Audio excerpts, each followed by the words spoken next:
We are live with an emergency podcast. Some breaking news today. The Las Vegas Raiders are in the process of hiring Josh McDaniels as their head coach, and Dave Ziegler, who is also with the Patriots, is going to be their GM.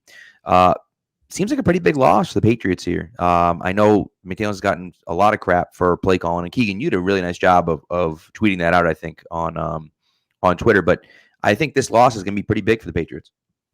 Yeah, I mean, we had to look it up before because we know how long McDaniels was here. He was here for whatever 8 years, left for 3 or 4, then came back, and he's here 8-9 years, right? So 2 decades going on. He's been a part of the organization, so we knew how important he was, obviously. But Ziegler, what was it, 8-9 years? He's been here. Came over from Denver where he was Yep. with McDaniels. So you're losing two guys who, throughout the second dynasty, have been stalwarts in the front office and on the coaching staff. So two big losses, obviously. I don't know, you can't put it on par with Caserio because Caserio did that job for so long, the director of player personnel. But Right. it's a guy who came in, and with Belichick, they transformed the roster and turned it into a playoff team after they were, probably the worst team they've had in 2 decades. They turned them around in 1 year, and they did a really good job of that. McDaniels did such a good job with Mac Jones. That's something we'll get into. Obviously, that's the big thing is Yes. how does this affect Mac? But two guys who I would say last year had some of the best years of their careers, just in terms of turning this team around and into what they were. And now they're gone, and you have to replace those guys. Right. No, it's true. And that's, it's one of those things where you just look at it and say, we have a lot of work to do. And, when we look at what happened this year, of course, where the Patriots had such a fantastic draft, Ziegler took over for Bob Quinn when Bob Quinn left. Right. And Yep. so, you kind of look, well, I'm sorry. Ziegler took over for Caserio when Caserio left because he was underneath Quinn. And so Right. Caserio just leaves. So now, there's more input from more different guys. Matt Groh is in there. So there are guys that are still here, but then you also wonder, like, okay, well, will some of those guys leave for a better opportunity, in Vegas? So you just had one of the best drafts in Patriots history, right? I mean, It's looking that way. Yeah. right? I mean, you talk about Mac Jones and Christian Barmore and Ramondre Stevenson, and then, who knows what we're going to get from Ronnie Perkins and the rest of the bunch there. But like Cam right McGrone, now, it looks Quinn like Nordine, right? Those are guys. right. Could be looks lottery like, tickets. Yeah. and that's it. So it looks like, he could have, a really solid draft. And now you're saying, okay, the de facto GM, which is Dave Ziegler, is out. And then, and so who are you going to get to replace him? And I think that's a serious concern. Obviously, we know Belichick is the guy that makes decisions, right? But, Right. they talked about it, and the media talked about it over and over and over again. And we heard from multiple people, not just one person, that Bill kind of took a step back this year and said, hey, listen, I'm going to listen more. I'm going to listen more to you guys. Yes, I still have final say. I'm still going to, but like, I'm going to listen more to what you're saying. And I think that that's a big thing, that really can't be overshadowed, because if Ziegler's the guy in charge and he's the one kind of telling people what to do and giving the advice, well, maybe he was the one pushing for Mac Jones. I don't know. I heard some rumors, some rumblings that Belichick wasn't super high on Mac Jones going into the draft. And there were guys in the organization that were. And so was Ziegler one of the guys that convinced Belichick to take Mac Jones when he maybe wasn't necessarily going to if it was at 15? So those are the type of things for me where it's kind of like, man, we don't know what's going to happen. So, some serious question marks, obviously in the coaching staff, but certainly, in the scouting department too, because that's a huge part of it as well. Yeah, and looking forward, I thought, what did they do last year in the front office when they lost Caserio? What was kind of the order of operations? How did they move forward? And what they did heading into the draft, and what I believe they'll do this year, is it's a team effort now. Like Yep. the guy who we thought was going to be the guy with Bill making the decisions, and they were the final two. That's not what we're going to have anymore. So let's make it a team effort. Last year it was Ziegler, Elliott Wolf, Matt Groh, and Matt Patricia. Those were like the four guys. There's the video from before they drafted Mac when they huddled together, and Bill said, this is where we're thinking of going. And before he made the call, he said, Matt, you good with this? To Matt Groh. And Matt was like, yep, I'm good. So that makes me believe that it was a real team effort, right? It wasn't just blowing smoke because Bill had a bad couple of drafts and they were trying to save face. I don't think that's, how they operate. So moving forward, I would expect maybe not, hey, Dave's gone, Elliott, this is your job, or Matt Rowe or Matt Patricia, right? I think they're going to head into this with a team effort, which if it worked as well as it did last year, then I'm not super worried about the draft aspect of Right. which is the biggest thing coming up for them. That's what they're focused on right now is the draft. Well, and that's the other part of it is that you look at it and say, okay, well, maybe some of those guys will leave, but at the same time, if there's an opportunity to advance in the Patriots system as well, then why go to Vegas and go where you know that he's the GM? So now you're a step behind him anyways, So for a guy like, and maybe Macro's a little bit different situation, but for a guy like Elliott Wolf, he's staying, but he's not going anywhere, right? So then the question is, are there guys below him that will want to go with Ziegler or with McDaniels and kind of, uproot their family and whatever else to go that way? So, obviously there's questions there and we'll see. I think just from the team building aspect of it, you see the difference between even last year and this year in the draft. I mean, it's pretty startling, right? You had two really kind of bad drafts in 2019. 2020 was okay, but not great, but okay. With Duggar, obviously was a great pick. And Onwenu and Uche, we'll see, right?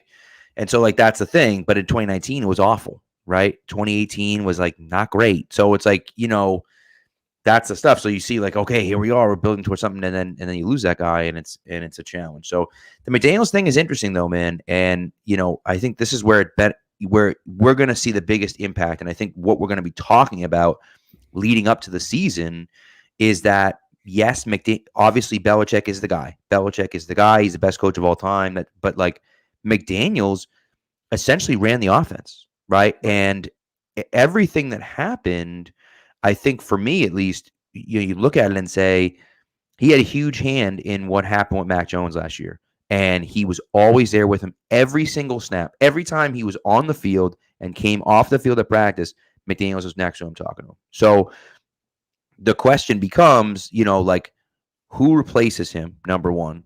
And can they do a good enough job, filling that void that McDaniels is going to leave, right? And so that's a challenge. And I don't know who it's going to be. I don't know if it's going to be Bill O'Brien, but it's funny because you talk about, okay, yeah, Bill O'Brien, he worked with Mac in Alabama, but no, he didn't.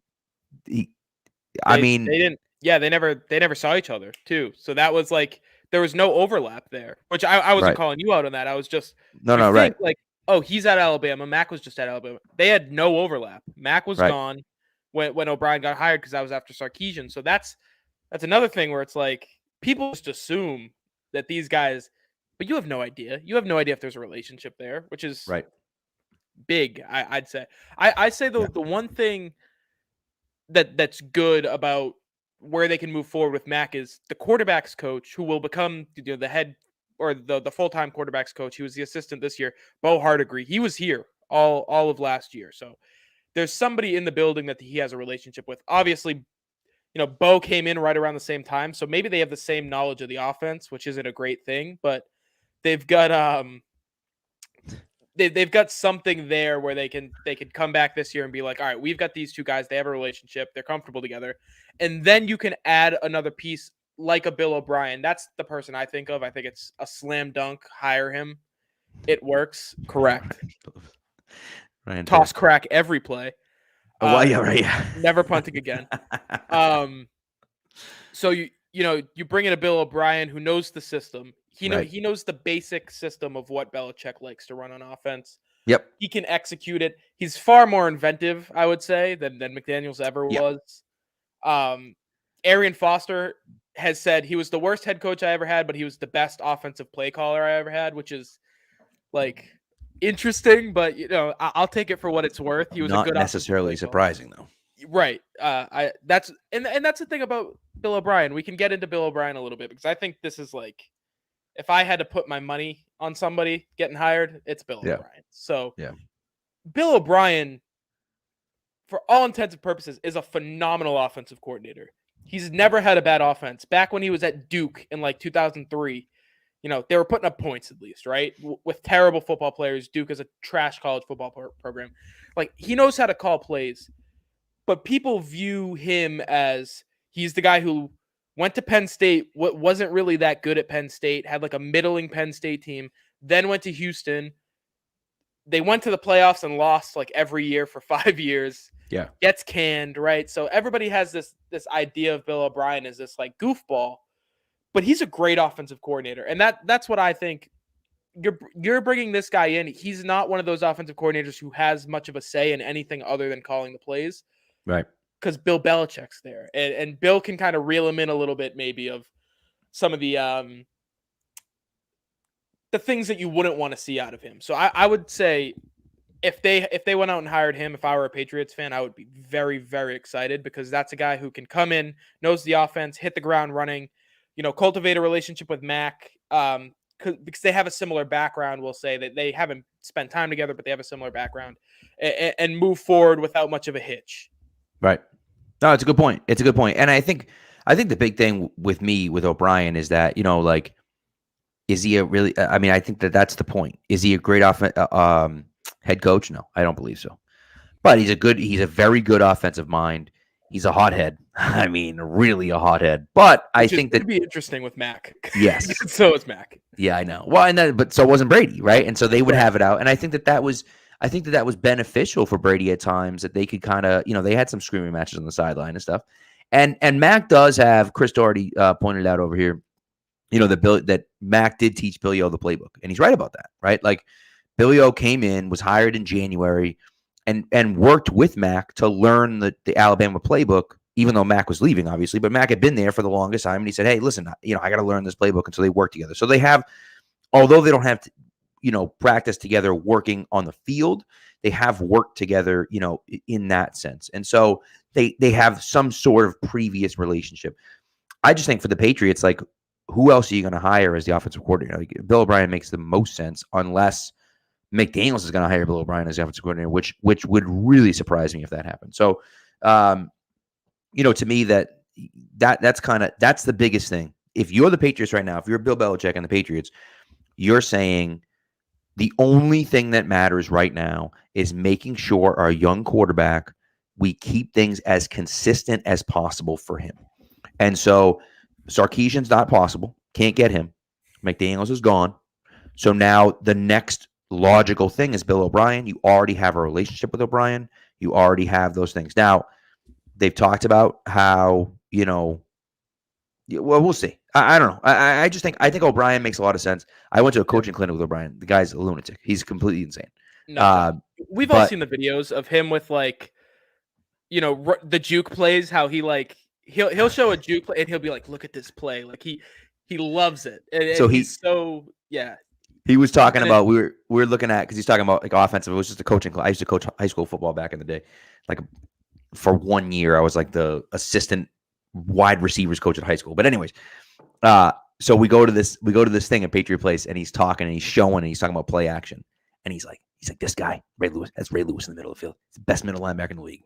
We're going to run a play action, and we're going to throw the ball right behind him. That's what we're going to do. So we're in the play action. He comes up, throw him. Yeah, screw you, Ray Lewis. That's right. Yeah, that's right. And he's like yelling at the screen. I'm like, bro, this guy's insane.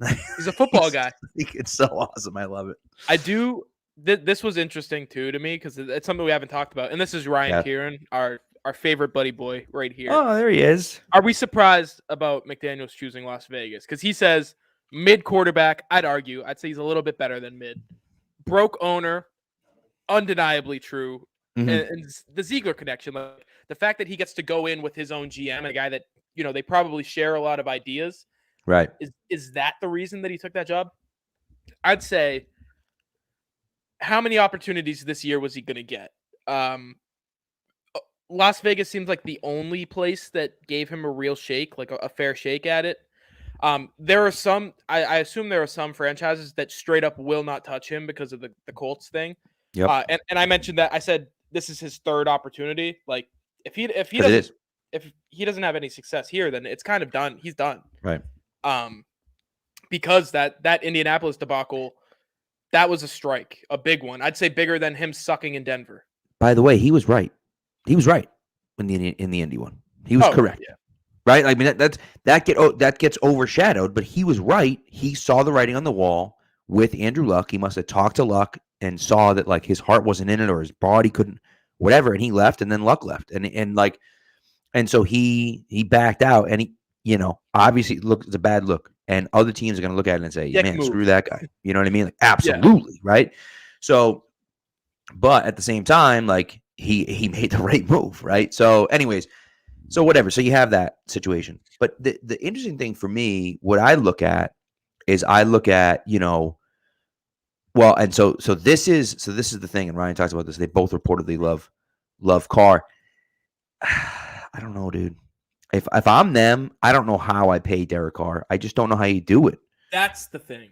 Because I think Carr as a player is more than good enough to. No one's expecting them to go win the Super Bowl this year, but Derek Carr, the football player, is like that guy can get us to the playoffs and win us a couple playoff games. They have enough talent on both sides of the ball to make some noise, right? They've got to beef up the middle class. The lower end of their roster is about as bad as anybody in the NFL because they've got these guys they got lucky with all their studs. Darren Waller, Max Crosby. Those are the two superstars. Lucky finds, really. Yep. And then the early round picks have been terrible. The mid round picks have been great. It's been such a weird dynamic where they've built a pretty good roster, but to no fault of Gruden and Mayock, they really didn't do a great job. So right. And he said maybe if they unlock him or look for 2023 rookies, like that might be a good idea where you're going in, you've got a guy for a year, and then you can start looking for the future. Right. That's interesting. That's not something I thought of really was the contract thing, because I think of Derek Carr more than good enough to win football games. Right. But do you want to pay him $40 million a year? Like right. That's the hard question. And I believe this year is the last year of his deal. Well, not this year, but 2022 is the last year of his deal, I believe. So you have to make a decision on him. I'm almost positive that's the case. That he's up for a new contract at the end of next year. So to me, I don't know how you pay that guy, but I think, and now listen, it's Mark Davis. We all know who his dad was. We all know what the Raiders' MO has been for years.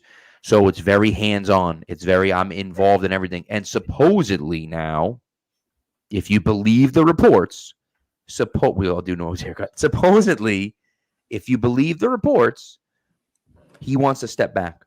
He doesn't want to be involved. He wants to hand the reins over to the football guys and say, you guys do the thing. And if he's willing to say to McDaniels, hey, listen, you guys do whatever you think. If you want to get rid of Carr, if you want, we're going to give you 4 or 5 years, and we'll give you a chance, right? Because the last thing you want is, okay, we trade Derek Carr now, we get picks for him, and then we're going to suck next year, and we're probably going to suck the year after that. But like we're working towards building something, and they're like, nah, not good enough. See you later. Like that's you don't want to have the owner breathing down your neck about what it's going to look like. So maybe Davis said to him, hey, look, I know we're a playoff team this year. But like, we're not. Well, they actually weren't a playoff team this year. But I know we're close to a playoff team this year. But they made the playoffs this year, right? And they got blown out in the first round. Yeah, they beat. Yeah, okay.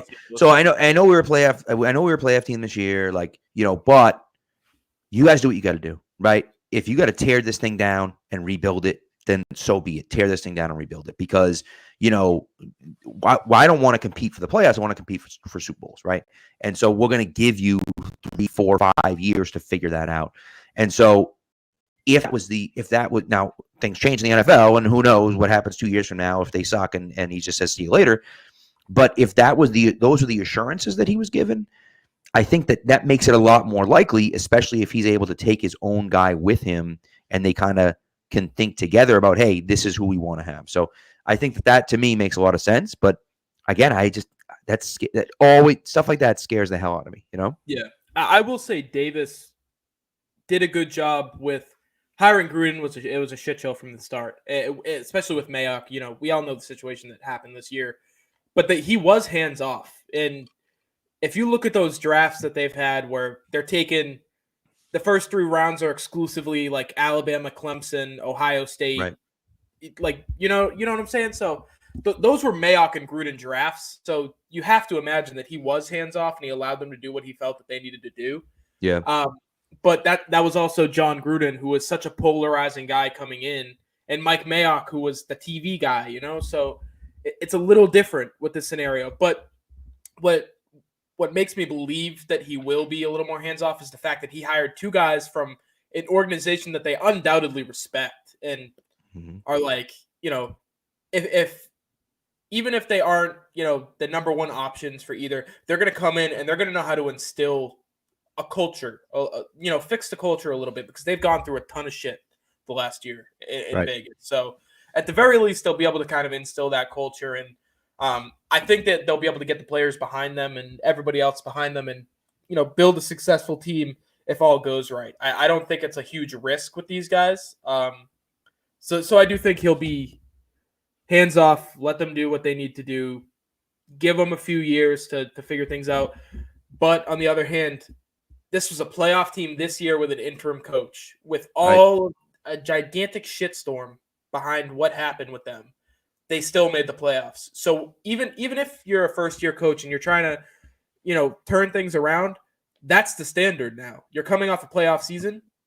I expect to make the playoffs. I wouldn't be surprised if that's his viewpoint either. So it's kind of like a which way does he swing a little bit. He could be on one side of the fence, could be on the other. Right. I agree with you. And one thing I did want to talk about, Dark Blue Gold mentioned it here with McDaniels. Does this mean that Bill is going to be around for a while? Because I think, so here's the thing with me. I think there's no doubt he wants to beat Don Shula. There's no doubt in my mind that he wants to pass Don Shula. I believe he's like 35 or 36 wins behind Shula for most wins all time. And so there's no doubt that he wants to pass that. That's probably going to take him 3 years. Bill's old. He's in his 70s, and he's said before that he didn't want to do what Marv Levy did and coach into his 70s, which it seems like he's going to do. Very different than Marv Levy, we can say. Yes, that's very true. That is very true. But, it's interesting where you look at it and say, yeah, we thought McDaniels was going to take over, but now he isn't, right? And so he leaves because he sees the writing on the wall that, hey, Bill's not giving this up anytime soon. It's not like he's leaving next year, right? And so this is an opportunity for me to go somewhere else. So I think to me it's a two-part question where you look at it and say, okay, number one, how long is Bill going to stick around? And I do believe that he's going to take over. He's going to stick around until he beats Shula's record. I just feel like he's not leaving until that happens, especially with all the shit that Shula talked about them after whatever, the Cheatriots and all that crap, all that stuff I'm sure rubbed him the wrong way. So I think he wants to beat him, but then also who the heck takes over for him now at this point? We thought maybe Flores would be the guy. He's gone. Maybe he'll be back this year. Who knows?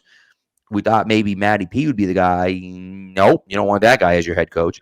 We thought maybe McDaniels would be the guy. Now he's gone. Right. So right. Is it Steve Belichick? Is it one of his kids that ends up taking over or Gerard Mayo could be an option too. So it's a really kind of interesting look into kind of what's going on behind the scenes in New England, not just for Josh McDaniels. Yeah, there's two things there for me, and it's one, I feel like Belichick probably has the same mentality that we heard Brady talk about, where it was, I'll retire and I'll leave when I suck, and if I'm not having fun, right? Belichick, by all intents and purposes, I think he probably had as much fun this year as he's had in a long time. And This idea is tremendous. Oh, yeah. What an idea. Listen, I want Matthew Slater to be our head coach. I want him to be the governor. I want him to be the president of the United States. I want Matthew Slater to do everything. He's the Pope. Matt Slater is just the Pope now. I think Matt Slater would be a perfect guy to come in and just be the special teams coach. Yeah. We'll cross that bridge when we get there. Who knows what's happening in Cameron this year? That's a whole other thing. But, exactly. Belichick gets to make the decision when he leaves. No doubt about it, right? And I think he's probably still having fun, especially with this team last year, bringing in all these guys, a lot of energy guys, Kendrick Bourne, Matt Judon, just energy and a different style of Patriots football. The players, the veterans like McCourty and Slater and Dante Hightower all said it was so fun this year being a part of such an energetic group because it was always business and we always had fun, but it was never this kind of fun where, we're cracking jokes and going out to dinner and all this stuff. So I think he's probably having fun, and he's not going to start thinking about retirement until he's not having fun anymore. Whether he said something 14 years ago in a documentary or not, Yeah. It's hard to hold the guy to his word 12 years down the road when it was some off comment for a documentary. Well, I mean, that was, it's crazy to think that was 2009. Like, that's crazy to think that was that long ago. About. Yeah. So, yeah. And then the other side with McDaniels is, why does Josh McDaniels have to wait to be the head coach here? If he can get a job somewhere else, why is it so crazy to think that he's like, all right, I have no idea when Bill doesn't strike me as the kind of guy who puts these succession plans in place and is like, hey, Josh, I'm going to coach for 2 more years and then you're going to get to take it. That's just not how he operates.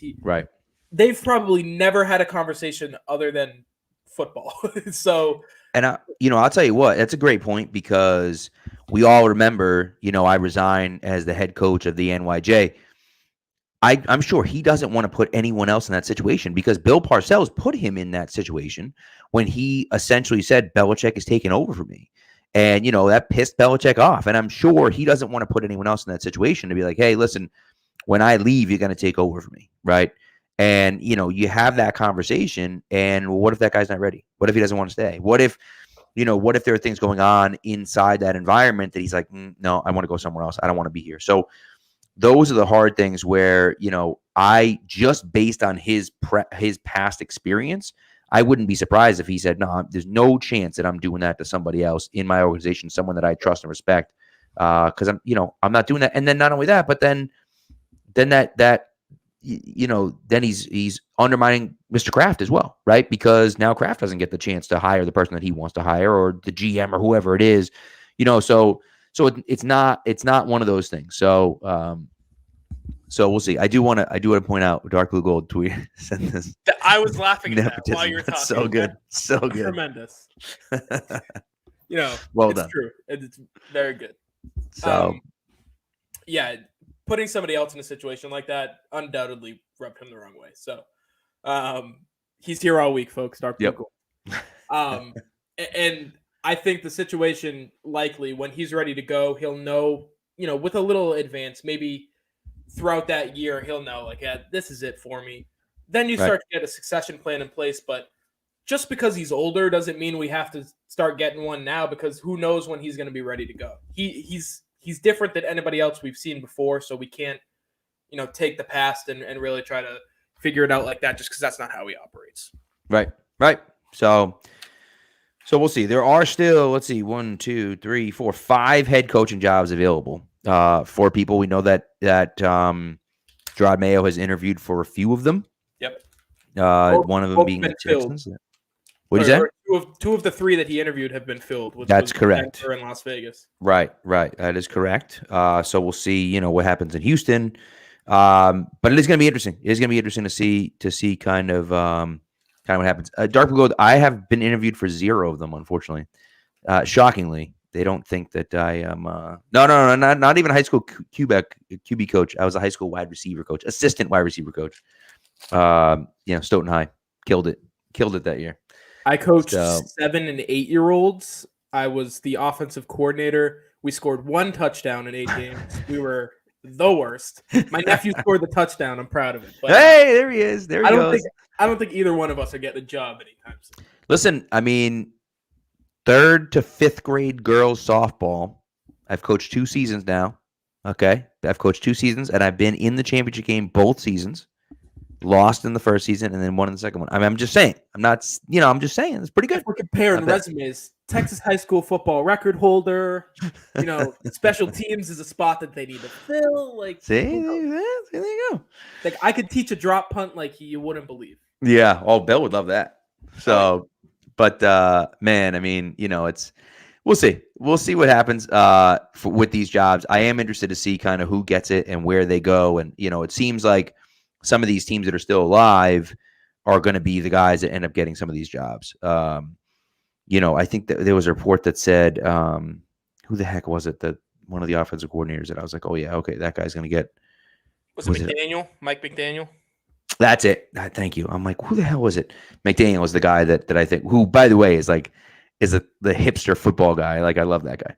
He's so much fun. So tremendous. So also, what are we doing with McDaniel and McDaniels? Like, change your name, buddy. McDaniels has been around for a while. I know. Dark Blue Gold, we are pretending that the Tom Brady news never happened. I have no idea what you're talking about. As far as we're concerned, nothing has happened yet. Tom Brady, he played for the Patriots, correct? He did play for the Patriots. By the way, in all seriousness, I honestly would not be surprised if he was planning on retiring, and then when that got leaked, he just said, "Screw it, I'm going back for another year." I'm just out of spite of that getting released early. And by the way, just an aside here, don't get pissed at Adam Schefter for doing that. Don't get pissed at Adam Schefter and there are plenty of other things and to what's be his upset name? with them about. 100%. But all they're doing is releasing the news.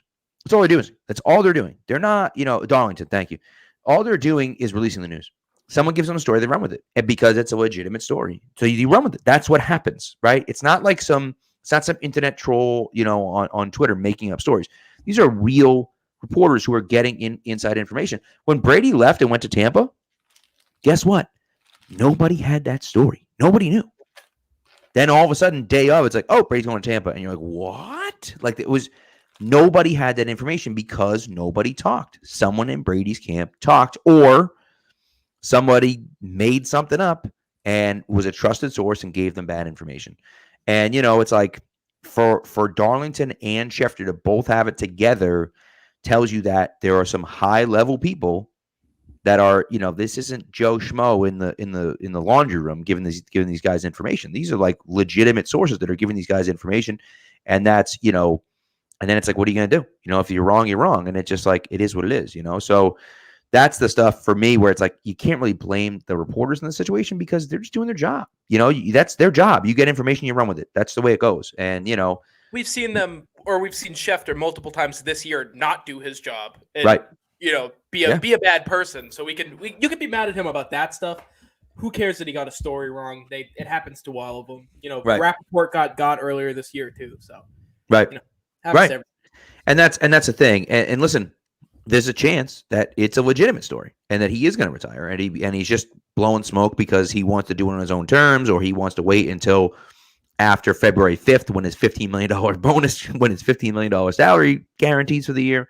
So there's all sorts of questions about maybe it will happen, maybe it won't. But either way, we're not going to. It was funny, we almost went live yesterday, and then we were like, Keegan was like, maybe we shouldn't yet. And I was like, what happened? And then I looked, I was like, oh, okay, yep, no, let's hold off.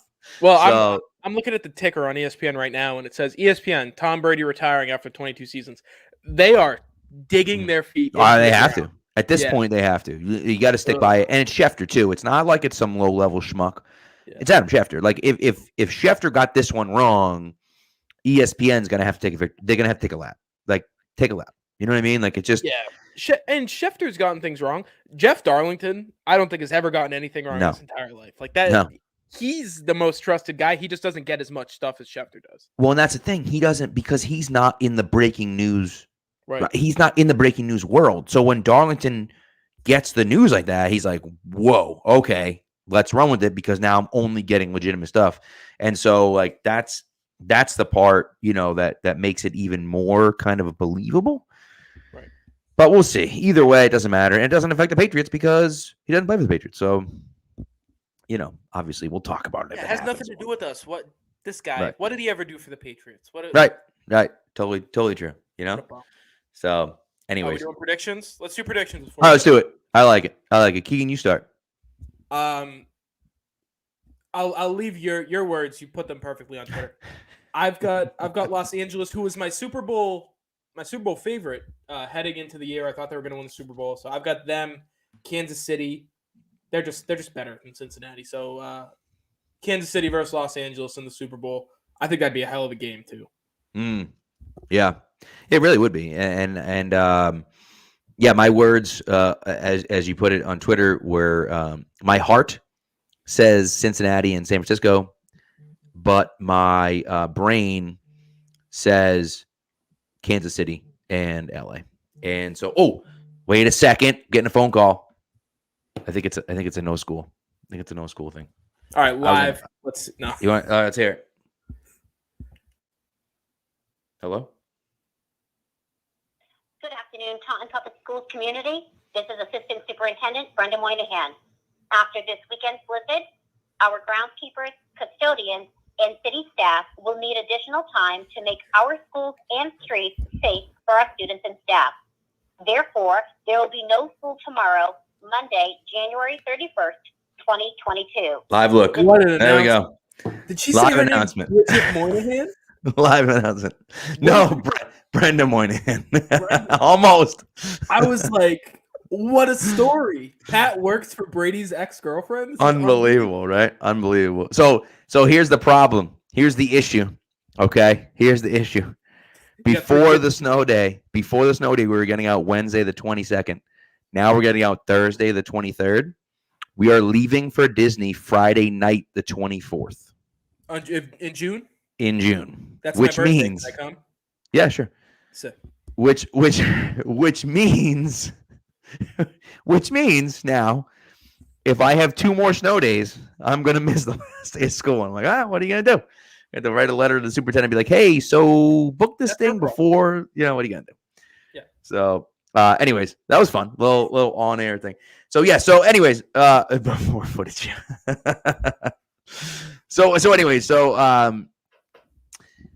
Yes, my heart says Cincinnati and San Fran, but unfortunately my brain says Kansas City and the Rams. I just don't know how Cincinnati can possibly keep up with Kansas City. I just feel like I just feel like it's just not it's not possible. Like they're not good enough. I don't believe, and maybe they are, but I don't see it. I just don't see how they're good enough. So to me, it's got to be Kansas City, and it's probably going to be LA. I think San Fran could win.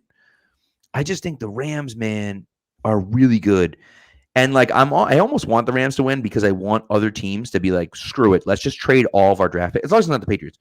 Let's just trade all of our draft picks and try to be good. And, maybe it'll pay off once. But the problem is, if they go to the Super Bowl, now I have to root for LA. I don't know. That kind of sucks. I don't really want to root for LA to win. The Rams are undoubtedly going to be terrible for the next 5 years. There's no doubt in my mind that they're going to be horrendous, which is funny because this thing's going to come crashing down. It's going to be very funny to watch. But, they went out all in. I'd like to see him at least make a Super Bowl. Sean McVay in the Super Bowl is also very funny because he loses his mind. His brain short circuits. We've seen it before. We sure have. Which is hilarious. Yeah. There's nothing like watching a guy who everybody calls a genius just lose his mind on live television. But if it's the Chiefs though, if it's the Chiefs in LA, you're like, that's fine with me. Whatever. I don't even care. I know. At this point, it just doesn't matter. I guess ultimately it doesn't really make a difference. I wanted the Bills to lose. It's funny because I wanted the Bills to lose after they danced on our graves after beating us, and what happened to the Bills is the worst thing, the worst thing imaginable. It happened to the Bills, and so it's all right, the Bills got screwed. And so, you're good to go. By the way, I tweeted this out, but 2 times in NFL history has a team taken the lead with under 20 seconds left to go in a playoff game. Twice in NFL history, 2 teams have twice. Let me start that over again. Twice in NFL history in the playoffs has a team taken the lead with under 20 seconds left to go and lost. And it was last Sunday and the Music City Miracle. Yeah. And the Bills were the losing team in both games. And so it's it was impossible for them to lose, and they lost both those games. And it's just it's unbelievable. It's almost like they're hopeless, and they should just trade their quarterback. That's a great plan. Trade him somewhere that really needs a quarterback, Siberia. They definitely need quarterbacks there. You know what? No, Miami, get the hell out of here, Dark Blue Gold. No, trade him somewhere in the NFC. Who's in the NFC that sucks? Oh, maybe they should flip him for Kirk Cousins. Jimmy. Watching you and Spags root against Jimmy Garoppolo would be just. Listen, he loves Jimmy G way more than I do, but I do like Jimmy G. But he would be very upset. Anything in my entire life as much as he loves Jimmy G. I wish I could muster up that much, love. I just can't do it. He is freaking gorgeous, though. It's unbelievable, dude. I saw him this morning, and I was like, "What? My God, dude!" And love are 2 very different things. An attractive man. I'll give him that. That I agree with. Yeah. So, anyways. All right, we've gone very long. Yes, Team Crazy Matt. Good note here about Ivan Fears as well. I guess we'll just throw on when we're talking about people leaving. Ivan Fears might be leaving. Seems like he probably is going to be leaving. There are guys there that could step in, but I mean, Ivan Fears, for God's sakes, dude. Like, that we did it at the same time. It's very well put. Tears for Fears. Ivan Fears is undoubtedly one of the most important people in the Patriots organization, just on the offense. Like, he's been there forever, right? And you lose Scar, and then you lose McDaniels, and then you lose Ivan Fears. Like, and Ryan mentions Kevin Falk. I'd love to see Kevin Falk in that role. My favorite Ivan Fears friend of the program. You're right. Yep. My favorite Ivan Fears story of all time has to do with me. But my cousin served in Afghanistan, and while he was serving over there, for Christmas one year, we decided to get him an autographed Rob Gronkowski shirt. And so I knew someone at the time who's since passed away, but had ate lunch and stuff with them. Had worked in the organization for years, and ate lunch with some of the players, the older guy. And so he's like, "Yeah, I'll take it. I'll take it in for Gronk to get signed." And so, George is in there eating with them, and he tells Gronk the story and this and that. And so Gronk is signing the thing. Well, Fears was like next table over or something like that, and heard the story and was like, "I want to sign it. Can I sign it too?" And he's like, "Yeah, sure." So in the 87, on the 7, in the slanted part of the 7 is this big Rob Gronkowski signature. And in the top left-hand corner of the 8, it just says Coach Fears. And I'm like, that's just the coolest thing ever. Like, because he just heard the story and was like, I really want to sign that. That's a really cool story. And, I'd love to do something nice for someone. But, like, it was just so funny that it's like, it was just looks so random when you got it. But I'm like, that's so cool that he, like, was like, yeah, I want to sign that thing too, So it was cool. But he just, man, he's been there for so long. He's so beloved. 26 years? Yeah, it's gonna be sad to see him go. If he does, assuming that he does, which it kind of seems like he did, he is going to. He was talking to Damian Harris after the game, like kind of seemed like this is it for him. And so we'll see. Falk is definitely out there, but there are guys that can. I forget the guys. Penny Sinceri. That's it. Yep. So he was a player for the Patriots for a bit, wasn't he? Yeah, he training camp guy. He played safety at Alabama, spent a couple of years in the league, and by all accounts is a really good coach. He for most of the season, Fears was up in the box and Sinceri was down in the field. So, he was the guy communicating with them directly on a game-to-game basis, which will help in the, moving on from. No one's going to replace Fears, but help a little bit with moving past that. Yeah, having someone that is there and knows the system and everything else. And even if you hire Kev as, as the assistant running backs coach or something like that, where you bring him in and now he's in the system, because he's a guy who went to Louisiana, to his home state, coached at his old high school, coached his son at his old high school, then went to his alma mater, LSU, and now is out because Brian Kelly is there. And so he kind of always had that coaching bug, but he's like, I'm going to go to Louisiana where I'm from. Well, he's done that already. His kids are already out of high school. So now it's like he can kind of go wherever he wants. So it makes a lot of sense to bring him back here. They did it with Troy Brown. They gave him a year. Yep. He was the assistant running backs coach, Troy Brown, when he first came right. on. So, yeah. Yep. It's not unprecedented. Right. And it'd be nice to see. And to have Mayo and Troy Brown and Kevin Falk all on the staff would be pretty awesome. I mean, it's those types of things where you see those guys, and those are the guys that always it'd be like McCourty. It'd be like Slater or McCourty coming into the those guys that were geniuses on the field, super loved and respected by the fan base, but also by the other players, and they come in and coach with you. I mean, that's what more could you ask for? So it's like Earthman Moreland, just the legends. No doubt. Back. It's my guy. What an idiot, dude. I said 2011 Earthman Moreland. Like, what a moron. So, but still, Sterling Moore. What? Moore. Yeah. Sterling Moore, yeah. A bad football player, yeah. Yeah, Lee Bawden, Sterling Moore. That's when McCourty sucked at corner before they moved him. Lee Bawden was good, and I'll die on that hill. Yeah, like in 2009. He was fine. Yeah, not in 2011. Delta O'Neal. I think he came in. Did he came in? Didn't they go 0-16 in 2008 and then came in? I believe after that, right? I believe Lee Bawden came in at 10. Either way, yeah, he wasn't good. So not for the Patriots at least. Anyways, I love Lee Bawden.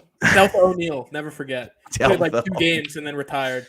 He was going to be like this guy. Everyone's like, oh my God, he was a first round pick, right? And everyone's like, yeah, this guy's going to be great. And he was so bad. He was the pick after Carson Palmer, I believe, like 06 maybe. Man, they've had so many D-backs come through that were just so bad, and you're just like, oh my god, dude. It's I just gotta look up Deltha O'Neal. it's ugly. Oh, Team Crazy Matt says Bodden was on the Pats in 09. Okay. 16 games in 2008, Deltha O'Neal. He played all of them and then retired. God, dude. Brutal. Tremendous. Brutal. 3 So- interceptions. He wasn't bad. Let's see how many. All right, this is going to be a rabbit hole. I'll do this. Yeah, no, don't do that. Yeah, we've got people. Sean throwing names in the Springs. comments. Oh my God, Sean Springs. He was so terrible. Yeah, I mean, they've had a million guys like that where they just bring someone in. They're like, yeah, you know, and nope, terrible. So, anyways, all right, we're rambling now. So we're gonna let you guys go. Thank you for coming and chatting with us. Game starting in about 10 minutes. So enjoy the games this weekend. Hopefully, we're both wrong and my heart is right, but we'll see what happens. So thanks for following along. And I don't know, maybe we'll have another emergency podcast at some point in the next few weeks, or maybe not. And we'll just be back talking draft with you in a few weeks. All right, guys. See ya.